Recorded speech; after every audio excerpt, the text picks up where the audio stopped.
Jangan lupa like, comment, and subscribe channel YouTube TVRI Bengkulu dan nyalakan lonceng notifikasinya.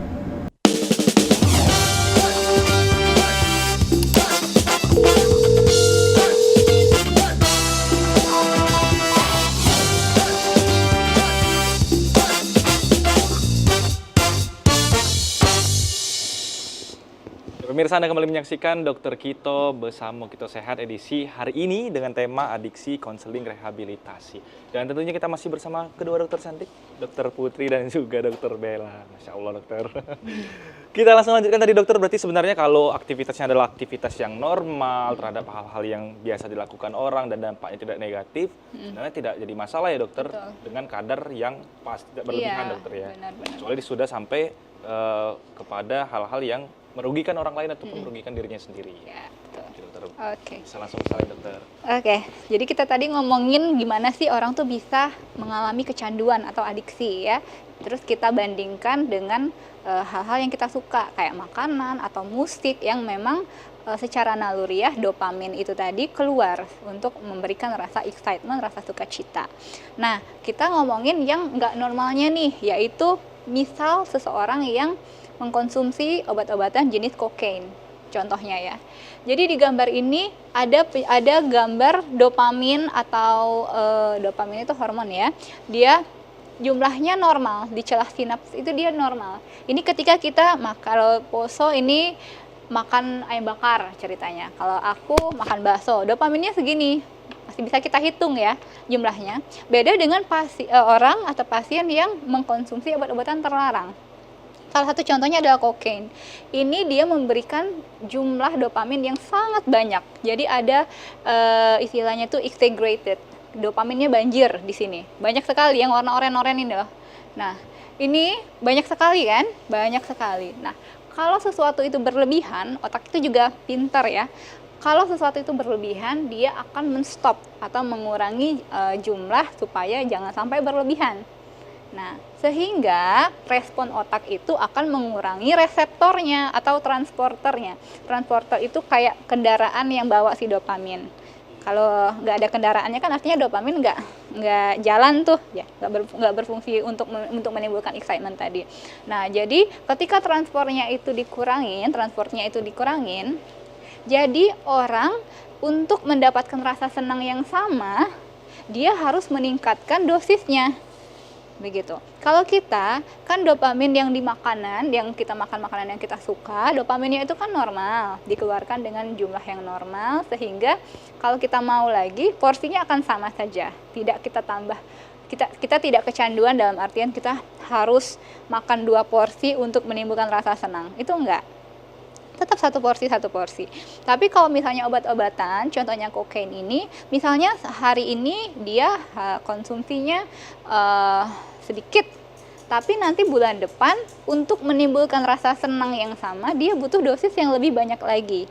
Sampai nanti ke depannya akhirnya ketergantungan, kecanduan. Nah, itulah yang dinamakan dengan adiksi atau kecanduan. Karena otak kita itu berespon kalau sesuatu hal yang berlebihan, dopaminnya berlebihan, kita kurangin deh gitu. Karena ini udah nggak normal nih. Nah, dikurangin sama otak, jadi akhirnya kita untuk menimbulkan rasa senang yang sama, kita cari terus-terus tuh barang itu, zat itu untuk menimbulkan rasa senang yang sama. Makanya kalau di sini dijelaskannya, otak pecandu itu, obat yang dikonsumsi itu dia menyediakan cara pintas. Jadi cara pintas dia menembus dopaminnya itu lebih banyak lagi gitu. Kalau misalnya makan makanan atau musik-musik yang kita suka, dopaminnya normalnya aja, jumlah yang keluar untuk menimbulkan rasa suka itu ya normal aja jumlahnya. Ya, tidak sebanyak kalau kita konsumsi obat-obatan terlarang. Oke, berarti Gitu. artinya tuh referensi kesenangannya nih melebihi batas gitu ya. Ya.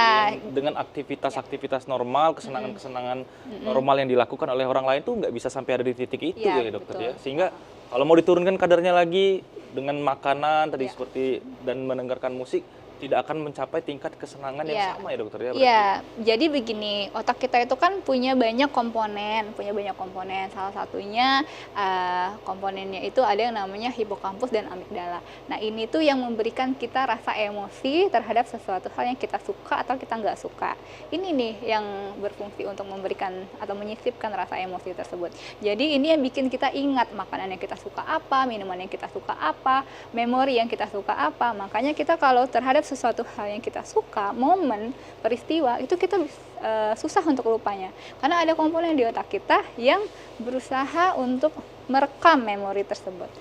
Ya, contohnya mungkin dengan orang, ya dengan seorang. Move on ya, Dok, ya? Iya, karena memang otak kita itu punya tempat yang memungkinkan kita untuk mengingat sesuatu hal, sesuatu peristiwa, orang, makanan, minuman, dan lain-lain. Itu juga yang menyebabkan kita lebih nyaman dengan orang yang ini, Betul, lebih nyaman betul. dengan teman yang ini ya Iya, dokter ya. ah. Karena memori kita terekam bahwa oh Yap. kalau sama dia ini nyaman nih, enak nih.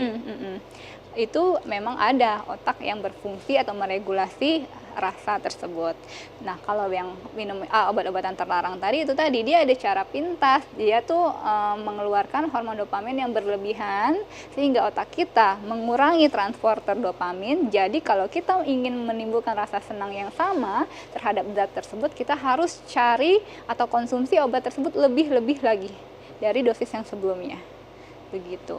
Itu juga terjadi pada kopi ya. Kopi itu juga ada zat di dalamnya walaupun tidak banyak yang membuat kita kecanduan. Jadi Ini nggak baik juga dokter ya kalau terlalu banyak ya dokter ya? iya, jadi ada mungkin orang yang dia konsumsi kopi 1 gelas udah bisa membuat dia terjaga.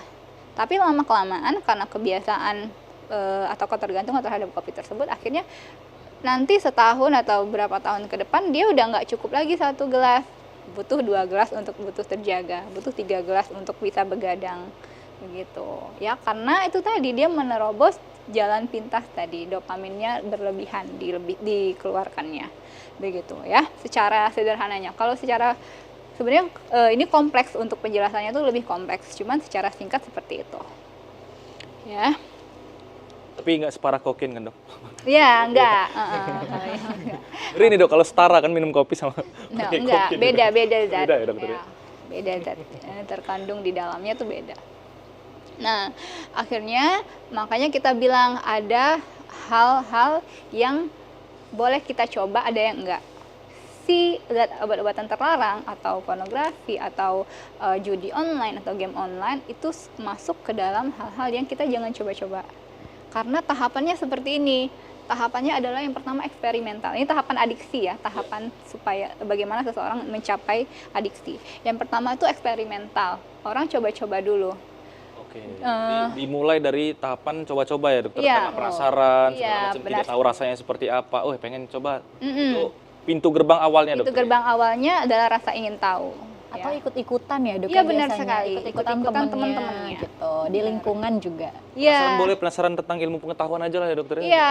Buruk-buruk lah pokoknya. Betul. Kalau penasaran lah gimana bisa terjadi adiksi, boleh penasaran untuk mendapatkan ilmu ya. Oke, tapi jangan dicoba dokter ya. Jangan dicoba. Oke, semakin menarik dokter, kita harus jeda terlebih dahulu dokter. Silakan duduk dulu dokter Oke. Muti. Ya, pemirsa jangan kemana-mana, semakin menarik pembahasan kita di tema hari ini. Tetap di Dokter Kito, bersama kita sehat.